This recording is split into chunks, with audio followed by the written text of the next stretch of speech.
Il ne vous rappelle rien ce tout nouveau Mitsubishi ASX? Si vous reconnaissez le Renault Captur, c'est tout à fait normal. En effet, ce nouveau modèle de la marque japonaise, il emprunte énormément d'éléments à son cousin de la marque Losange. L'explication, c'est aussi que Mitsubishi fait partie de l'alliance avec Renault et Nissan, et la marque va ainsi pouvoir proposer un SUV compact qui manquait cruellement à sa gamme. Dans le jargon automobile, on parle de véhicule rebadgé. Une marque va apposer son badge sur un modèle qui était déjà proposé à l'origine ou lancé en coordination avec un ou plusieurs concurrents. Vous en avez sûrement déjà croisé, des voitures qui se ressemblent beaucoup. Encore récemment, on peut citer le trio Peugeot 108, Citroën C1 et Toyota Aygo, ou toujours sur des micro-citadines, mais au sein du groupe Volkswagen, la Volkswagen Up, Seat Mii et Skoda Citigo. Et dans un tout autre style, le duo BMW Z4 et Toyota Supra. Des modèles qui partagent de nombreux éléments, mais qui se distinguent quand même nettement. C'est vraiment pas le cas ici, hein, avec ce Mitsubishi ASX qui est vraiment une copie quasi conforme du dernier Renault Captur. On va simplement avoir une calandre légèrement modifiée, avec bien sûr les logos Mitsubishi tout autour du véhicule et un marchepied pour monter à bord et pour coller à l'ADN tout-terrain de la marque japonaise. Même ressemblance à l'intérieur? On va voir ça tout de suite.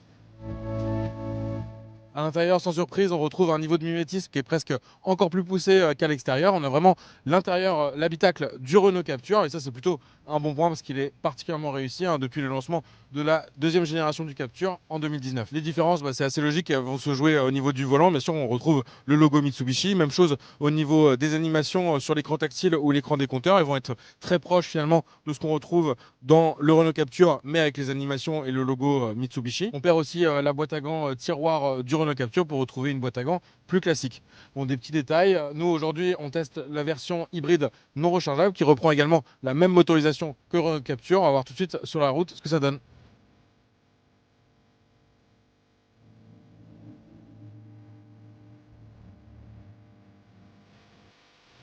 On rappelle le fonctionnement de cette motorisation hybride non rechargeable chez Renault et donc désormais chez Mitsubishi. Un moteur thermique 95 chevaux qui va être épaulé par deux moteurs électriques et le tout génère une puissance de 145 chevaux. L'avantage par rapport à une version hybride rechargeable, c'est qu'on ne va pas avoir à brancher le véhicule, il va se recharger lui-même en roulant.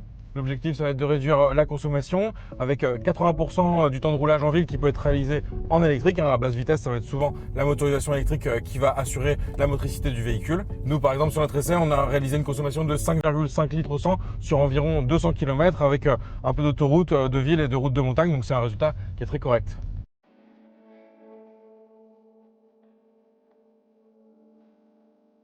Côté prix, ce Mitsubishi ASX reste également très proche de son cousin de la marque Losange, avec un tarif qui démarre à partir de 24 990 euros pour la version 3 cylindres 90 chevaux. C'est tout simplement 560 euros de moins que son équivalent en Renault Captur. On retrouve ensuite la même gamme de motorisation avec de l'hybridation légère, de l'hybridation non rechargeable comme sur notre modèle d'essai, ou encore de l'hybride rechargeable. Une motorisation hybride non rechargeable qui démarre de son côté à 34 800 euros, et pour notre modèle d'essai en finition haut de gamme InStyle, il faut compter un prix final d'environ 38 000 euros. Au-delà de cette tarification qui reste donc assez proche de celle du Captur, Mitsubishi va essayer de séduire le public français.